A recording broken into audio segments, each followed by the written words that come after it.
Everyone, welcome back to my channel. আশা করি তোমরা ভীষণ ভালো আছো। তো আজকে এই 11 মের যে ব্লগটা আমি তোমাদের সাথে শেয়ার করছি। আজকে আমার একটা খুবই বিশেষ দিন। আজকে এই বিশেষ দিনে তোমাদেরকেও সঙ্গে নিয়ে নিলাম। তো চলো, সকাল সকাল হতেই বেরিয়ে পড়লাম। একটু বৃষ্টি বৃষ্টির দিনে, মেঘলা মেঘলা ওয়েদারে খুব ভালোই লাগে বেরোতে। তো আজকে বেরোচ্ছি, আর কোথায় যাচ্ছি সেটা তোমরা পুরোপুরি দেখলেই জানতে পারবে। তো একদমই স্কিপ না করে তাড়াতাড়ি করে আমার ব্লগটা দেখে নাও। আশা করি তোমাদের খুব ভালো লাগতে চলেছে। তো চলো, দেখতে পাচ্ছ যে রাস্তার মধ্যে পাশে অনেকটাই কাদা জল জমে আছে, সেগুলো সব বৃষ্টির। আর আজকে আমাদের লুকটা কেমন লাগছে প্লিজ কমেন্টে জানাতে ভুলো না।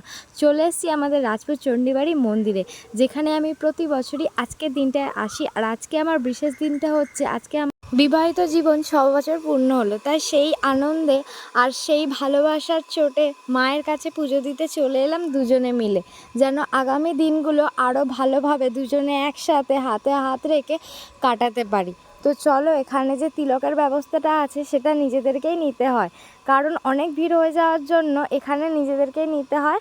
এখানে তিলক নিয়ে সোজা মায়ের কাছে মন্দিরে চলে যাওয়ার পর অঞ্জলি দিয়ে নিজের মনের মনস্কামনা পূরণ করার পর তারপরেই শেষ হয় নিজেদের ব্রত। তো চলো, আমি মন্দিরে প্রবেশ করছি। আর মন্দিরে প্রবেশ করার পরেই এখানে চুবড়ি ফুলের ব্যবস্থা আছে। আমি বাড়ি থেকেই সব কিছু নিয়ে গেছিলাম, আলতা সিঁদুর যা কিছু সামগ্রী লাগে পুজোর। তো সোজা একেবারে মায়ের কাছে চলে যাচ্ছি, দুজনে মিলে অঞ্জলি যেহেতু দেবো। সকাল সকাল চলে এসেছি উপোস করে। আমার খুবই ভালো লাগে, প্রতিটা বছর এখানে আসি যাতে আগামী দিনগুলো বা সব সময় সবাইকে ভালো রেখে নিজেরাও ভালোভাবে থেকে খুব ভালোভাবে সংসার করতে পারি। তো আমার অঞ্জলি দেওয়ার শেষে খুব একটা দেরি হয়নি। তো এখানে আরও প্রতিমাগুলো দর্শন করে নিচ্ছিলাম, আর সেটাও তোমাদেরকে নিয়ে। তো এখানে এই যে মূর্তি দুটো রাখা আছে, এনাদের জন্যই এই মন্দিরটা প্রতিষ্ঠিত হয়েছে। আর এখানে নানান ধরনের ভগবানের মূর্তি আছে, সেগুলো খুবই ভালো লাগে। প্রতিবার আসলেও দেখে যেন মন আর ভরে না, আবার দেখি এরকম একটা ব্যাপারটা। এইখানে বেলতলা যে জায়গাটা আছে, সেই বেলতলাতে আমরা ধূপ মোমবাতি জ্বালি। একেবারে মন্দিরে না, এখানে যে বেলতলা যেখানে বসে সাধনা করতো ওনারা, সেইখানে ধূপ মোমবাতি নিজেদের ভক্তির সাথে আমরা শ্রদ্ধা করে এখানে নিজেদের মনস্কামনা পূর্ণ করার জন্য এখানে জ্বালাই প্রতিটা বছর। এই যে আমি প্রণাম করে নিচ্ছি, এদিকে আমি বেলতলাতে প্রণাম করে নিচ্ছি অনেক আশা ভক্তির সাথে। আর ওই দিকে মেঘ কিন্তু গুড়গুড় করতে শুরু করে দিয়েছে, অনেকক্ষণ আমাদের সময় দিয়েছে। আজকে কিন্তু বৃষ্টির দিন, আর ভীষণ সুন্দর একটা ওয়েদার, খুবই ভালো লাগছিল। কখন যে ঝমঝমিয়ে বৃষ্টি চলে আসবে সেটা একদমই আমরা বুঝতে পারিনি। এইদিকে মোমবাতি ধূপ জ্বালাচ্ছি, আর এত হাওয়া দিচ্ছে যে লিবে যায়। কিন্তু ভগবানের অসীম কৃপা যে আমার মোমবাতিটা আর সবার মোমবাতিটা খুব ভালোভাবেই জ্বলছিল। এটা হচ্ছে সবার ভক্তির ফল।